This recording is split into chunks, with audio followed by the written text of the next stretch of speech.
할렐루야, 조나치입니다. 오늘도 말씀을 하루를 시작합니다. 슬기로운 아침 시간 에스겔 45장 말씀입니다. 여러분, 속담 중에서 급하다고 바늘 허리에 실매어 쓸까라는 속담 아십니까?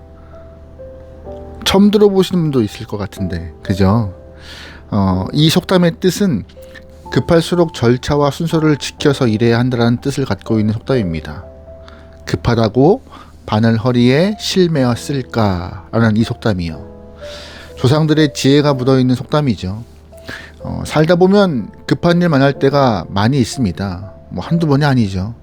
하지만 급하다고 일의 절차를 무시하고 진행하다 보면은요, 오히려 시간과 비용이 더 들어가는 경우도 있고요. 급하다고 일을 대충 하다가 마무리가 되는 시간이 뒤로 미뤄지는 경우도 허다합니다. 그래서 절차와 순서 지키는 것 생각보다 중요합니다. 그럼 하나님이 일하시는 방법, 스타일은 어떤 모습일까요? 급해 보이실까요? 아닙니다. 전혀 급해 보이지 않으십니다. 하나님께서는 아무리 급한 일이 있어도 순서와 절차를 지켜서 일하시는 분이십니다. 하나님께서 순서와 절차를 지키시는 이유는 시간에 매여 있는 분이 아니기 때문이죠. 그래서 우리는 답답해 죽겠지만 하나님은 하나님의 때에 맞게 천천히 그러나 분명히 이뤄가십니다. 또 하나님께서 순서와 절차를 지키시는 이유는 순서와 절차가 그만큼 중요하다고 생각하시기 때문이죠. 오늘 본문에서도 하나님은 당신이 정한 순서와 시간에 따라 일하라고 주문하시는 모습이 나와요. 하나님께서는 남유다 백성들을 선택하셨습니다. 하지만 그들은 선택에 합당한 삶을 살지 못했어요. 한마디로 하나님이 아닌 우상 숭배라는 늪에 빠져서 생활했습니다. 그래서 하나님은 선지자를 보내시고 우상 숭배에서 빠져나오라고 계속 말씀하셨습니다. 하지만 남유다는 하나님의 말씀을 듣지 않았어요. 그들은 자신들이 원하는 길로 걸어갔습니다.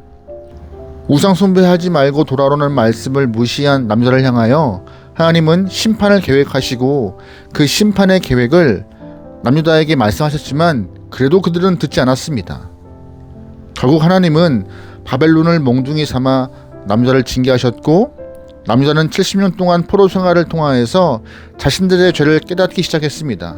그리고 자신들이 하나님의 마음을 아프게 한 일에 대해서 반성하고 회개했죠. 하나님은 죄를 깨닫고 반성하는 포로된 남자를 보시고 에스겔을 통하여서 그들을 향한 회복의 시간표를 보여주십니다. 그 시간표의 정점은 성전이었어요. 하나님은 에스겔에게 앞으로 남유다가 포로기를 마치고 귀환하면 하나님과 백성들이 만날 성전의 조감도를 환상으로 보여주시고 상세하게 기록하라 하셨습니다. 성전의 안과 밖을 또한 주변을 다 보여주시면서 성전의 모습을 사진처럼 보여주셨죠. 그리고 어제 보았던 에스겔 44장에서는 영적 리더들의 자격을 말하고 오늘 45장에서는 귀환한 남유다 백성들을 다스릴 군주들에 대한 지침을 말씀하셨어요. 9절 말씀이에요. 나 주 하나님이 말한다. 너희 이스라엘의 통치자들아, 이제는 그만하여라. 폭행과 탄압을 그치고 공평과 공의를 실행하여라. 내 백성 착취한 일을 멈춰라. 나 주 하나님의 말이다. 아멘. 하나님은 통치자들에게 공평과 공의, 즉 정의와 공의를 이스라엘 통치자들에게 주문하셨습니다. 사실 하나님이 주문하시는 공평과 정의는 이사야 때부터 하나님이 말씀하셨던 거예요. 줄곧. 그러니까 하나님은 군주들에게 지속적으로 정의와 공의에 대해서 말씀하셨지만 그들이 지키지 않았던 것이죠. 나라 안의 공평과 공의는 변함없이 항상 일정해야 하고 고정되어 있어야 하는데 군주가 바뀔 때마다 공평과 공의의 잣대가 자기들 마음대로 움직여서 혼란이 야기되고 있었습니다. 절대적인 하나님의 말씀을 기준으로 공평과 공의가 고정돼야 하지만 군주가 옳다고 하면 그것이 정의가 되고 군주가 하고 싶은 것이 공의가 됐던 것입니다. 그러나 하나님께서는 그거 아니다.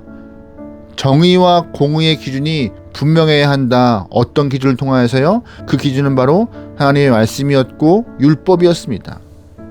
하나님께서는 이미 오래전부터 공평과 공의, 정의를 말씀하셨음에도 불구하고 악한 군주들은 그 말씀을 지키지 않았고 자신들의 잣대로, 자신들의 기준으로 정의와 공의를 삼았습니다. 그들의 영향을 받은 영적 리더들도 자신들의 이익에 따라서 그것을 정의라 불렀죠. 힘없는 백성들은 어쩔 수 없이 그대로 따라갈 수밖에 없었고, 자신들이 수탈당하고 배고픈 삶은 당연한 것처럼 그냥 숙명처럼 받아들였습니다.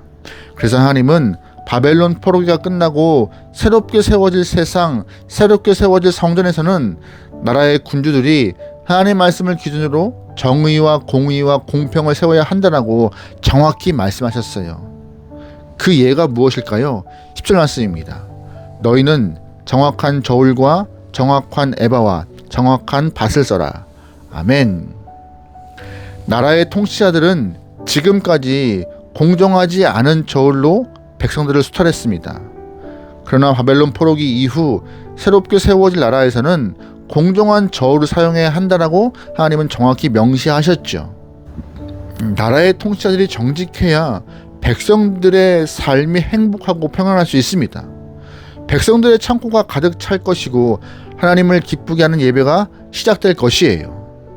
당연히 백성들의 영적 생활도 안정되게 흘러갈 것입니다. 그래서 영적 리더들과 세상 통치자들은 백성들을 향하여서 정직해야 하고 섬기는 자가 되어야 한다라고 하나님은 말씀 가운데 주의 뜻을 보여주고 계신 것이었습니다. 이렇게 공평한 저울을 확립되고 난 이후 하나님은 군주들에게, 통치자들에게 예배를 요구하셨어요. 17절 말씀입니다. 왕은 절기와 월삭과 안식일과 이스라엘 족속의 모든 성회 때마다 번제물과 곡식 제물과 부어드리는 제물을 공급할 책임을 진다. 그는 속주제물과 곡식 제물과 번제물과 화목 제물을 공급하여 이스라엘 족속이 속죄를 받도록 해야 한다. 아멘. 백성들을 수탈했던 군주들은 많은 제물을 가지고 와서 하나님 앞에 예배를 드렸지만 하나님은 이전에 그들의 예배를 정직하지 못한 예배라 해서, 가증하다 해서 예배를 안 받으셨어요. 그래서 이제 그렇게 하지 말라 하시는 것입니다. 순서를 잘 지키라는 것이에요. 백성을 수탈하지 말고 제대로 된 공평한 저울을 갖고 그들을 행복하게 한 이후 하나님을 위하여서 예배 드려야 한다. 나는 그 예배를 받을 것이다 라고 차근차근 하나하나 순서에 맞게 말씀하고 계셨던 것입니다. 오늘 이 말씀은요, 우리에게도 의미가 있는 말씀입니다. 우리는 세상의 군주는 아니지만 세상의 발을 딛고 살아가는 사람들입니다. 그러다 보니 세상의 기준과 신앙의 기준이 충돌할 때가 있어요. 서로 다른 기준이 충돌할 때 하나님의 정의와 공의와 공평을 기억해야 하고 따라갈 수 있길 소망합니다. 말씀을 절대 기준으로 삼을 때 나의 신앙도 지켜지는 것이고 우리는 주변 사람들을 기쁘게 할 수 있고 그들의 삶을 행복으로 이끌 수가 있을 것입니다. 그 후에 모두가 함께 주님께 나와서 예배를 드릴 수 있는 지혜로운 백성 되길 소망합니다. 비록 우리가 보기에 세상은 공정함이 무너졌다 할지라도 하나님의 자녀들은 하나님의 순서에 맞게 살아가야 함을 꼭 기억하셔야 합니다. 세상에서 많이 배우고 많이 가진 자들이 자신들의 기준을 강조하지만 그들의 기준은 결국 세상을 더 혼란스럽게 하고 있는 것을 우리는 잘 알고 있습니다. 오히려 절대 기준인 말씀을 붙들고 살아가는 것이 하나님 안에서 참 평안함을 경험할 수 있는 유일한 길임을 신뢰하며 그 다음에 하나님께 예배를 드리는 것이 의미 있음을 기억하며 언제나 우선순위와 순서를 잘 지켜나가면서 믿음 생활을 해나갈 수 있길 소망합니다. 오늘도 여러분의 삶에 절대의 불변의 기준을 붙잡고 하나님 안에서 행복할 수 있길 소망합니다. 이 땅의 것에 마음 뺏기지 않고 하늘의 것 하나님 것에 마음을 들여 주 안에서 행복할 수 있는 귀한 영혼 되기를 주의로 축원합니다. 아멘. 기도하시겠습니다. 사랑의 하나님, 우리에게 보여지고 들려지는 세상 기준을 마음에 두지 않고 불변의 진리인 말씀을 붙잡고 살아갈 수 있는 귀한 영혼들에게 인도하여 주시옵소서. 말씀을 붙잡을 때 힘이 날 줄 믿습니다. 말씀을 붙잡을 때 평안할 줄 믿습니다. 말씀을 붙잡고 우선순위가 명확할 때 하나님의 은혜가 임할 줄 믿습니다. 그러기에 성령 하나님이시여 우리 마음 가운데 다른 것 두지 않고 말씀으로 승부 볼 수 있는 귀한 영혼들에게 인도하여 주시옵소서. 모든 걸 맡기오며 예수님의 이름으로 기도합니다. 아멘.